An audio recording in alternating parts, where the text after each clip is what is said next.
Onde está Satanás? Embora Satanás esteja, sem dúvida, indo para o inferno, ele não está atualmente lá. Enquanto desenhos animados muitas vezes retratam Satanás com um traje vermelho, rabo pontiagudo e um tridente, a folclore medieval dificilmente representa o que a Bíblia retrata. No momento, Satanás não está no inferno.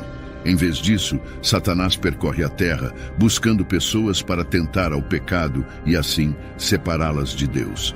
Bons soldados de Jesus Cristo sabem que Satanás percorre a terra, buscando a quem possa devorar. 1 Pedro capítulo 5, verso 8. Sede sóbrios, vigiai.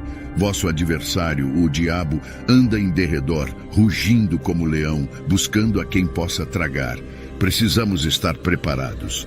Pedro nos incentiva a permanecer lúcidos, sóbrios e vigilantes, porque Satanás ainda não foi amarrado e restringido por 1000 anos, como Apocalipse 20, verso 1 e 2 diz que será.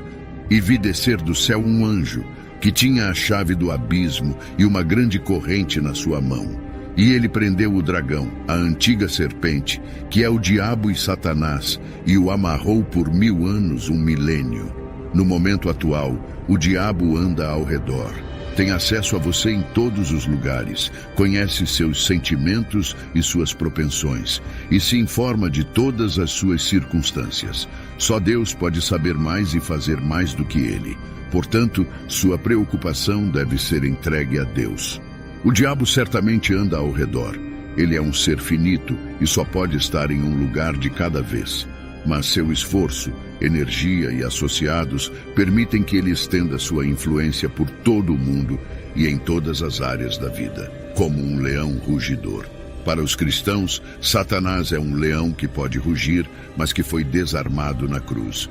Colossenses 2, verso 15, e despojando os principados e potestades, os expôs publicamente e deles triunfou em si mesmo na cruz. No entanto, o som de seu rugido, suas mentiras enganosas, ainda é potente. Salmos 91, verso 3, sugere que Satanás pode se opor a nós como um caçador que captura pássaros. Porque ele te livrará do laço do passarinheiro e da peste perniciosa. Os caçadores de pássaros são sempre silenciosos e secretos, nunca querendo revelar sua presença. 2 Coríntios 11, verso 14, nos diz que Satanás pode se apresentar como um anjo de luz, parecendo glorioso, razoável e atraente. No entanto, Pedro nos adverte que Satanás às vezes ataca como um leão rugindo, alto e intimidador. E não é maravilha, porque o próprio Satanás se transforma em anjo de luz. Agora temos 3 fatos. Primeiro, ele ruge através da perseguição. Segundo, ele ruge através de tentações fortes. Terceiro, ele ruge através de blasfêmias e acusações contra Deus.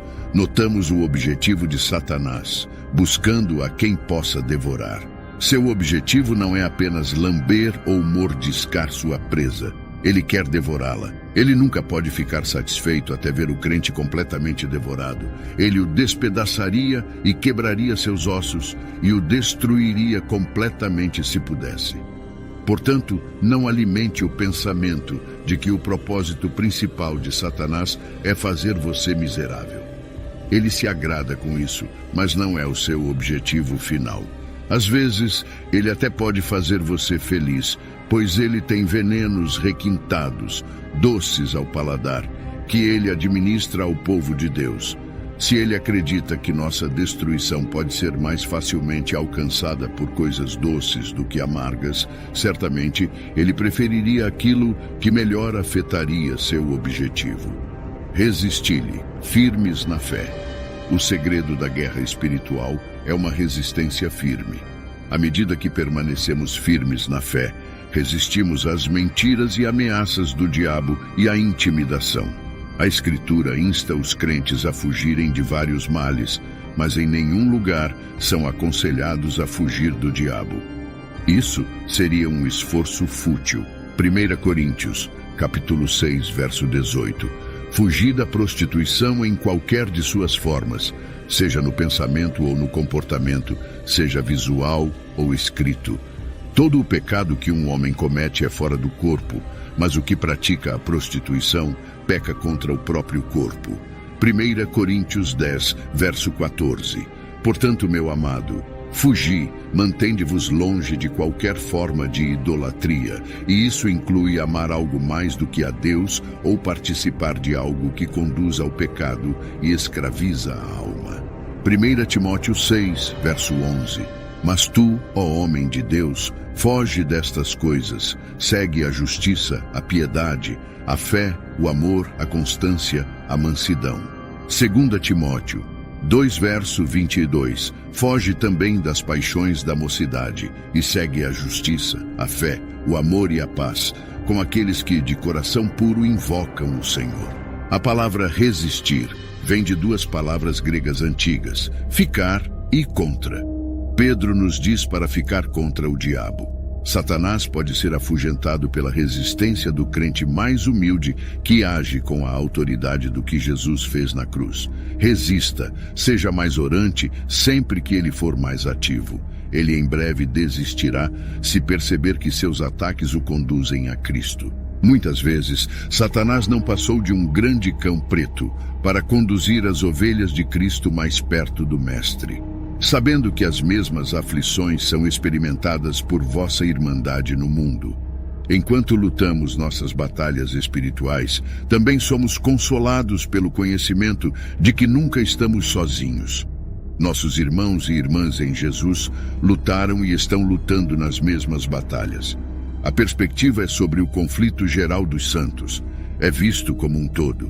Nenhuma alma está lutando sozinha.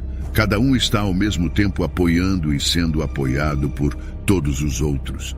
Além de ser o príncipe deste mundo, Satanás também é o governante do reino do ar. João 14, verso 30. Já não falarei muito convosco, pois se aproxima o príncipe do mundo, Satanás, e ele nada tem em mim, não tem poder sobre mim, nem nada que ele possa usar contra mim. Efésios 2, verso 2. Nos quais outrora andastes, segundo o curso deste mundo, segundo o príncipe da potestade, do ar, do espírito que agora opera nos filhos da desobediência. Satanás não vive no inferno. Ele vive e trabalha na terra e nos céus que a cercam. Satanás é o pai da mentira, e ele influencia e governa o mundo neste momento. João 8, versículo 44. Vós sois do diabo, que é vosso pai, e quereis satisfazer-lhe os desejos. Ele foi homicida desde o princípio e nunca se firmou na verdade, porque nele não há verdade. Quando ele profere mentira, fala do que lhe é próprio, porque é mentiroso e pai da mentira. Satanás deseja adoração, e ele usa enganos e distrações para atrair o foco do homem para si mesmo. Mateus 4, verso 9. E disse-lhe: tudo isto te darei se prostrado me adorares. O mundo adora Satanás de uma forma ou de outra, exceto aqueles que são do reino de Deus e, portanto, são chamados para fora das decepções de Satanás.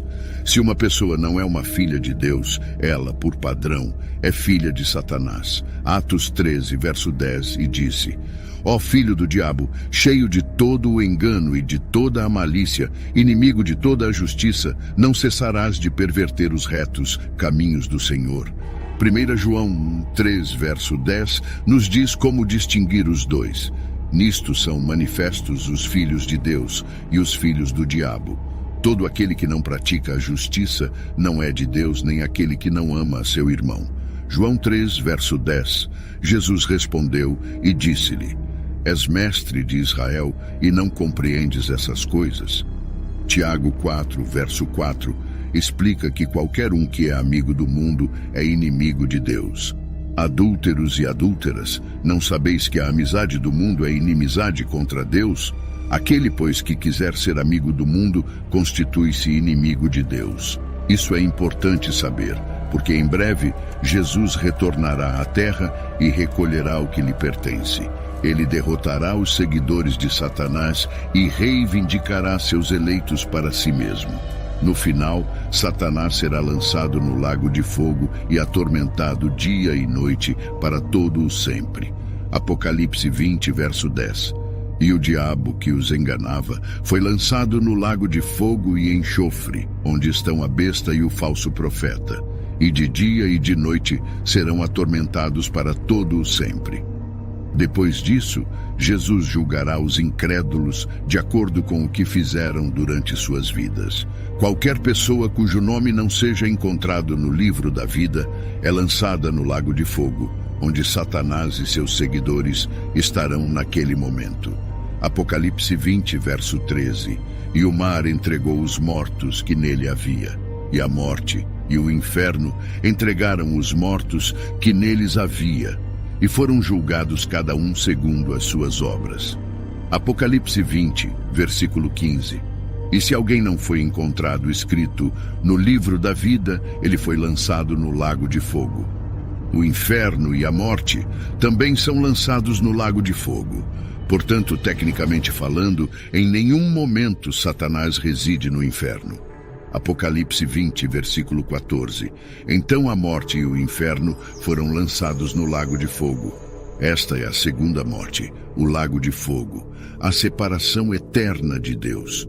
A mensagem mais importante para cada pessoa é assegurar que seu próprio nome esteja escrito no livro da vida, para que possa ter a vida eterna no céu, em vez da separação eterna de Deus no lago de fogo. Em Jó 1, lemos que Satanás tinha acesso à presença de Deus.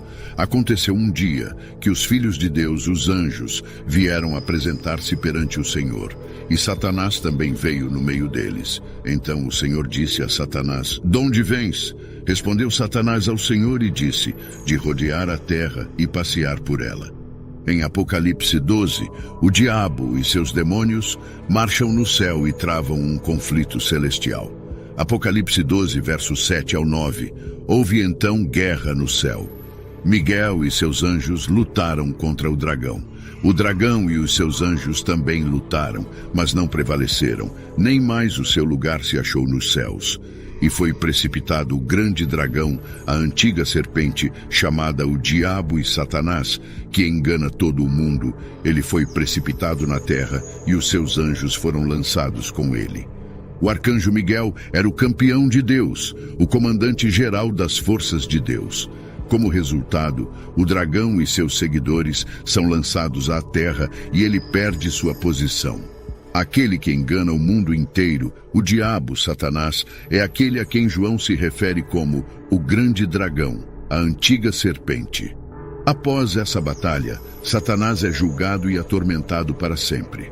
Apocalipse 12, versículo 10. Então ouvi uma grande voz no céu que dizia: "Chegada é agora a salvação e a força e o reino do nosso Deus e o poder do seu Cristo, porque já o acusador de nossos irmãos é derribado, o qual diante do nosso Deus os acusava dia e noite.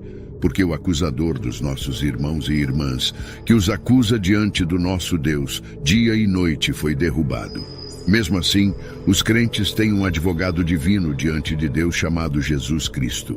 1 João 2, verso 1. Filhinhos meus, estas coisas vos escrevo, para que não pequeis. Mas se alguém pecar, temos um advogado para com o Pai, Jesus Cristo o justo. Satanás, o adversário, pode buscar destruir o povo de Deus, mas Jesus Cristo é o bom pastor. João 10, versículo 11. Eu sou o bom pastor dá a sua vida pelas ovelhas. João 10, verso 14. Eu sou o bom pastor, conheço as minhas ovelhas e elas me conhecem a mim. Satanás perderá o conflito e será lançado à terra, e seus anjos serão lançados com ele. João então oferece uma estratégia simples que os crentes ao longo das eras têm empregado para superar os ataques de Satanás. Um plano tríplice contra os assaltos do diabo: cobertura, confissão e coragem. Primeiro, a cobertura do cristão é nada menos do que o sangue de Cristo derramado por seu pecado. Fora do sangue de Cristo, uma pessoa permanece vulnerável a Satanás. Segundo, a confissão do cristão é a palavra de Deus. Lembre-se de que a defesa bem-sucedida de Jesus contra as tentações do diabo se deveu inteiramente ao uso da palavra de Deus. Terceiro, a coragem do cristão é indicada pelo amor a Jesus mais do que a própria vida. Apocalipse 12, versículo 11. E eles o venceram pelo sangue do Cordeiro e pela palavra do seu testemunho, e não amaram as suas vidas até a morte. Satanás nunca dorme, nem se cansa em seus ataques repetidos ao povo de Deus. Cristãos que pensam que essa guerra espiritual é um assunto interessante para discutir, mas não acham que afeta suas vidas todos os dias, podem estar vulneráveis a derrotas espirituais. A batalha espiritual contra Satanás é uma realidade que todos os crentes enfrentam. No entanto, temos a garantia de que com a cobertura do sangue de Cristo, a confissão da palavra de Deus e a coragem de amar a Jesus acima de tudo, podemos vencer as artimanhas do inimigo. Não subestimemos a importância de estar preparados e vigilantes em nossa jornada espiritual. Cada dia é uma oportunidade de resistir ao mal e perseverar na fé. Lembremos-nos de que, no final, Satanás será derrotado e que nossa verdadeira vitória está em ter nossos nomes escritos no livro da vida. Portanto, que nossa vida tenha um propósito claro: viver em retidão, confiança em Deus e amor uns pelos outros. Assim, seremos mais do que vencedores em Cristo Jesus. Que esta mensagem nos inspire a enfrentar cada dia com coragem e fé, mantendo nossa esperança no Salvador, que nos guia através de todas as batalhas espirituais.